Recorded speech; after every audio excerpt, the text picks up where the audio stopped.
Salut, je suis ravi de vous retrouver cet autre jour pour que nous puissions avoir une autre édition de notre magazine Canne sucrée, canne amère. Tout de suite et maintenant, prenons les informations qui meublent notre canne sucrée de ce jour.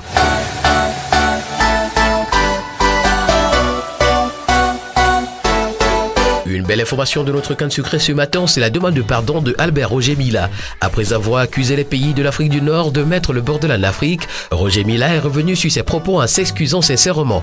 Dans une récente interview au micro de TVC Monde, Roger Mila a poussé un coup de gueule en ciblant les pays de l'Afrique du Nord. Le vieux lion indomptable a semblé réagir aux nombreuses tentatives de déstabilisation que le Cameroun a subies depuis quelques mois concernant le report de la CAN 2021 qui a finalement débuté le 9 janvier. S'ils ne sont pas africains, qu'ils aillent jouer pour l'Europe, pour l'Asie ou bien pour d'autres, mais qu'ils ne viennent pas mettre le bordel dans le continent africain, avait déclaré Roger Mila. Après ces propos qui ont suscité une grande polémique dans le Maghreb, l'ancien numéro 9 de la sélection camerounaise s'est excusé sur les ondes de Radio Mars. Ses paroles n'étaient ni contre le Maroc ni contre la Fédération royale marocaine de football, a-t-il précisé. Les Marocaines et les Marocains sont mes sœurs et frères. Il ne faut pas oublier que je suis toujours au Maroc. Je ne pensais pas qu'il y allait avoir une polémique et je ne voulais pas qu'il y en ait une autre. J'ai tout simplement dit que nous sommes tous des pays d'Afrique et si un pays organise la CAN, le Maroc devait le soutenir. C'est tout. Je tiens à m'excuser si les gens ont mal compris, mais en aucun cas je ne peux critiquer un pays d'Afrique, a poursuivi la légende des Lions indomptables. L'Algérie est déterminée à conserver son titre. C'est l'ambition qu'a affiché le coach de cette sélection lors de la conférence d'avant-match. Détenteur du titre continental en 2019, les Fennecs de l'Algérie nourrissent le rêve de le conserver au soir du 6 février 2022. Face à la presse ce lundi, le sélectionneur Djamel Belmadi s'est voulu serein par rapport à la Sierra Leone, adversaire du premier match de la poule E logé à Japoma ce 11 janvier. Il a souligné que les conditions de logement sont correctes, rien à redire, nous sommes agréablement surpris par les conditions climatiques. La même assurance a été donnée par le capitaine Riyad Mahrez. On arrive avec beaucoup d'ambition pour essayer de faire une meilleure CAN comme en 2019, a-t-il confié. C'est terminé pour ce matin en ce qui concerne les informations sucrées de cette CAN. Place maintenant à la canne amère.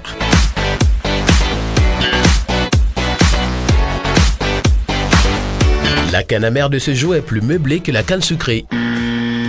Les supporters de l'Ajax en veulent à André Onana et demandent au club d'arrêter de l'aduler.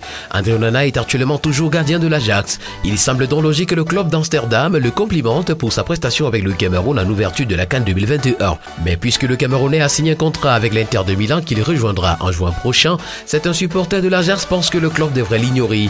Arrête ça, il en a fini avec nous et nous avec lui. Ce bon comportement devant la scène n'est de personne, a tweeté un supporter de l'Ajax. Normalement, des acclamations auraient été appropriées, mais étant donné la manière et l'attitude d'Onana après sa suspension, cet hommage n'est pas juste raison d'un autre. La fille de l'ancien directeur de la Cia TV, Patience Mvoutou, pense que les artistes camerounais pouvaient être sollicités comme influenceurs pour communiquer autour de la CAN via leur page Facebook qui compte des milliers d'abonnés. Le Congolais Fally Ipupa était à la tête d'affiche de la cérémonie d'ouverture de la Coupe d'Afrique des Nations 2021. L'artiste musicien a presté devant le président de la République du Cameroun, Paul Biya, et bien d'autres personnalités. Sauf que certains Camerounais ne sont pas d'accord avec le choix porté sur Fally Ipupa. Ils estiment qu'au lieu de choisir la star de Rumba, on aurait dû faire appel aux artistes camerounais, notamment Petit Pays. Un avis que partage plus ou moins Patience Mvoutou. Je comprends la frustration des artistes camerounais qui n'ont pas été associés à la cérémonie d'ouverture de la CAN, réagit-elle sur sa page Facebook le lundi 10 janvier 2022. La fille de l'ancien directeur de la Cia TV pense que les artistes camerounais pouvaient être sollicités comme influenceurs pour communiquer autour de la CAN via leur page Facebook qui compte des milliers d'abonnés. En plus, 1 million de francs CFA à chacun aurait mis du baume au cœur à ces ambassadeurs de la culture camerounaise réduits à la mendicité. Quand on regarde Fally, il porte au moins 50 millions de francs CFA à son cou. Le député Cabralibi, dans une sortie sur sa page Facebook, a lui aussi donné sa position sur la question. J'ai rien contre Fally Ipupa, sa participation s'inscrit sans doute dans une approche inclusive d'envergure continentale que j'approuve. Mais une ouverture de la CAN au Cameroun sans une figure emblématique de la musique camerounaise me laisse songeur. Mais indiscutablement, ce fut un beau tableau du reste, a-t-il écrit. Une note très amère dans cette CAN. Après le match d'ouverture, les gradins ne font plus foule. Les gradins étaient presque vides hier lors des rencontres jouées à Bafoussam et au stade Omnisport de Yaoundé. Une situation qui a amené les uns les autres à s'interroger sur les mobiles de cette désertion. Pour la majorité, l'exigence du pass sanitaire qui oblige les supporters à se faire vacciner avant d'entrer au stade est l'une des raisons de cette désertion. Aussi, certains trouvent les billets d'accès au stade trop onéreux. Le Cameroun traverse une conjoncture économique et à hausse des prix des denrées de première nécessité sur les marchés. Les gens ne parviennent pas à joindre les deux bouts.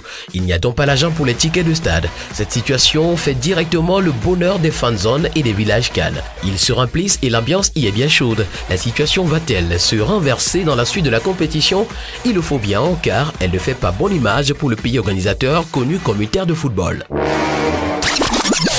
Après l'agression des journalistes algériens à Douala, la Confédération africaine de football réagit. Dans une déclaration le 10 janvier 2022, la CAF condamne avec force cet acte indigne et exprime sa solidarité et ses vœux de bon rétablissement aux victimes. Elle invite les autorités locales à tout mettre en œuvre pour faire la lumière sur cette affaire. La CAF va immédiatement demander l'ouverture d'une enquête. La CAF invite les Camerounais et tous les intervenants à s'abstenir de tout acte de provocation et de violence pour ne pas gâcher la belle fête du football qu'est la CAN.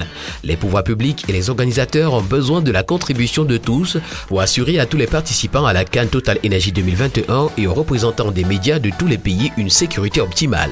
Le COCAN, quant à lui, déplore cet incident malheureux, mais indique que le dit groupe de journalistes algériens a enfreint les dispositions pertinentes du cahier de charges et de l'accord cadre mutuellement validé par le COCAN et la CAF en matière d'hébergement, de sûreté et de sécurité et communiqué aux délégations des pays qualifiés et des journalistes accrédités.